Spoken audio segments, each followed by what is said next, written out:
Good afternoon, and thank you for joining us for the Pike County Chamber of Commerce Municipal Candidate Forum. I'm Dana Sanders, President of the Chamber. We would like to welcome District 4 City Council candidate Caleb Dawson. All the questions we have asked today have been submitted by members of the Pike County Chamber of Commerce, and I'm the only one who knows which questions have been selected. Each candidate will be asked the same questions in the same order as their opponent. And now for the guidelines. You will have 60 seconds to introduce yourself, and you will have 90 seconds to answer each question. When you have 20 seconds remaining, I will hold up this yellow card. And when you have reached the end of your 90 seconds, I'll hold up this red card. Okay. If you would like, I can repeat a question. Just ask me to do so.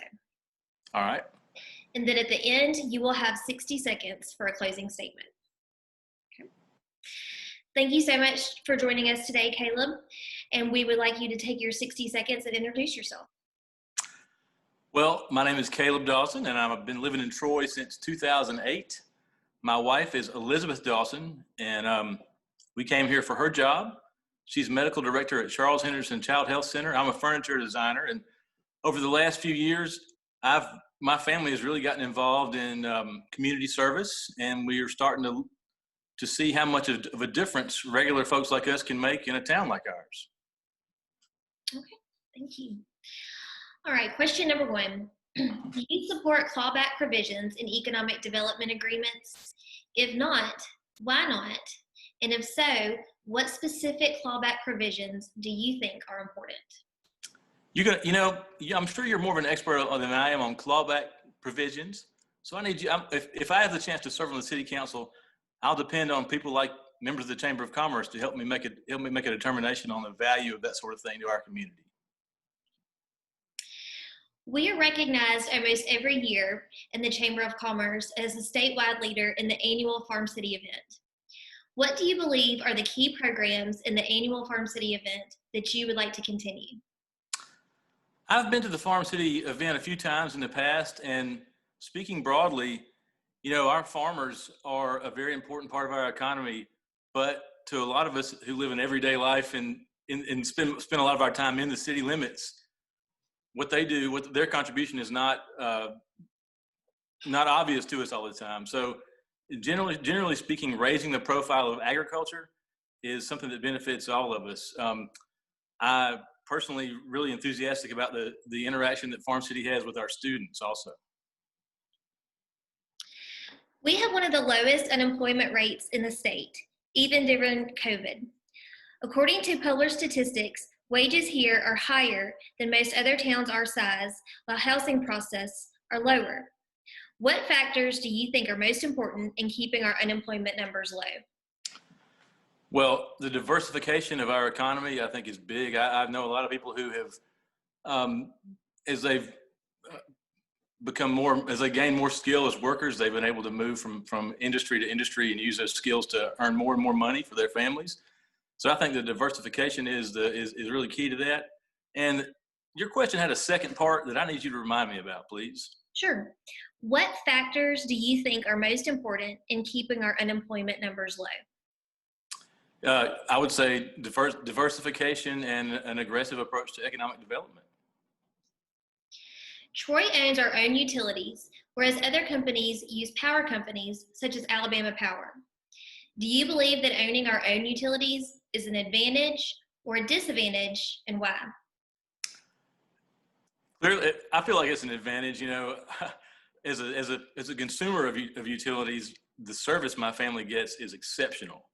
And I've lived in other towns the size of Troy, and I can say without reservation that we got the best system going. As far as how that fits into the long-term financial picture for our community, kind of like the clawback provision, that's something I need to learn more about. But if we can say that owning our own utility fits into a strategic plan for our community to grow, I think it gives us a leg up.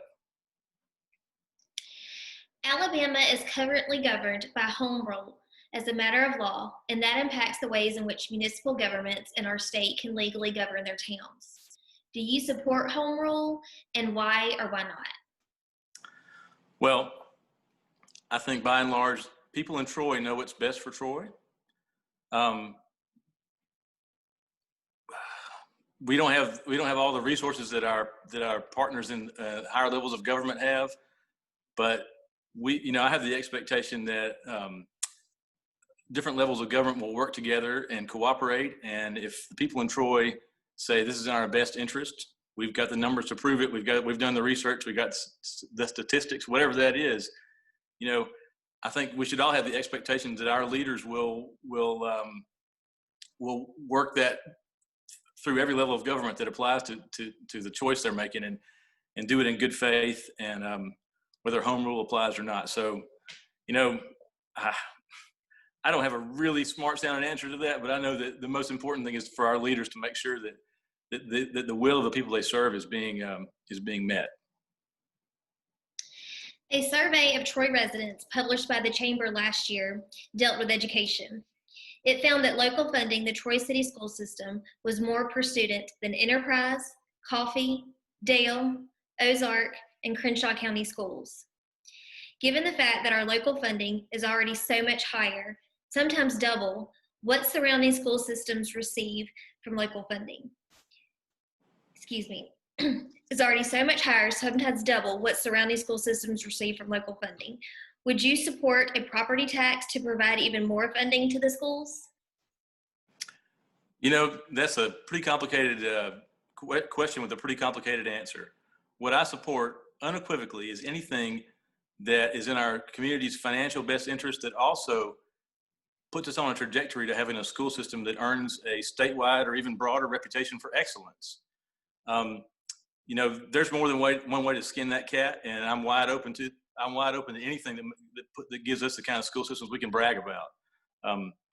Like you said, like the Chamber of Commerce, there's more than one way to measure local contribution to public education, and the numbers that the Chamber came up with are certainly valid.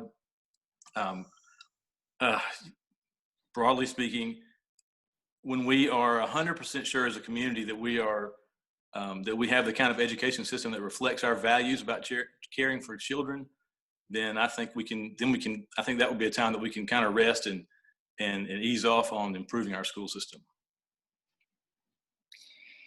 It is important for our local representatives to let our state level representatives know what they support and do not support.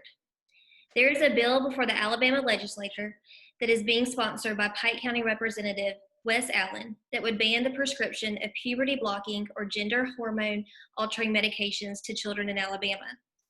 Do you support this bill that would prohibit the administration of prescription drugs meant to prepare children to change their biological gender? I'm married to a pediatrician, and I know that she says we should think really carefully before we make a choice like that. So I don't have an opinion about that that's germane to this election. But I do understand what you're saying about the city council, the local elected officials are supposed to communicate with our leaders at higher levels. I don't want to. I guess my biggest concern with a bill like that is our elected leaders in the state legislature have got a limited amount of time to serve their community, and we have limited resources as a state. And I would want to make sure that any piece of legislation that our elected leaders put their precious time into was something that would be a good use. Is that piece of legislation, or any piece of legislation, represent a representation of good stewardship of our leaders' time and our state's money. So I hope that I would ask, if I was in a position to have a conversation like that with one of our elected leaders, I would ask them if they were being good stewards of their time with that sort of legislation. Representative Allen also sponsored a bill which would make the Alabama High School Athletic Association subject to audits by the Office of Public Examiners. Would you support that bill? Why or why not? I don't have an opinion on that bill. You can ask any of my coaches from when I was in junior high and high school. They would be like, Dawson is not the right person to ask about that kind of stuff. So can I say pass, or I'm pretty sure Wes has got a good handle on that particular bill. There have been efforts in the Alabama legislature to alter the business privilege tax. Such an alteration would uniquely impact chamber members that are all business owners. Would you support altering the business privilege tax? Altering it how? It would be different for each individual business. Yeah, I'd have to know more. You know, it would depend on how it would affect the businesses that I would represent in District 4. Okay, Caleb, you now have 60 seconds for your closing argument. Well, I want to thank the people of District 4 for the great conversations we've had, and I want to thank them for their engagement in the political process. Small town politics, it's earned a bad reputation, but I want to just thank our community for being willing participants and for being so generous with their time during my campaign. And I wish all the candidates in our community the best of luck. And thank you, Dana. Thank you for the work you do at the Chamber of Commerce. You're welcome. Thank you. All right. Have a great afternoon. You too. Bye-bye. This now concludes the Pike County Chamber of Commerce Candidate Forum with District 4 City Council candidate Caleb Dawson.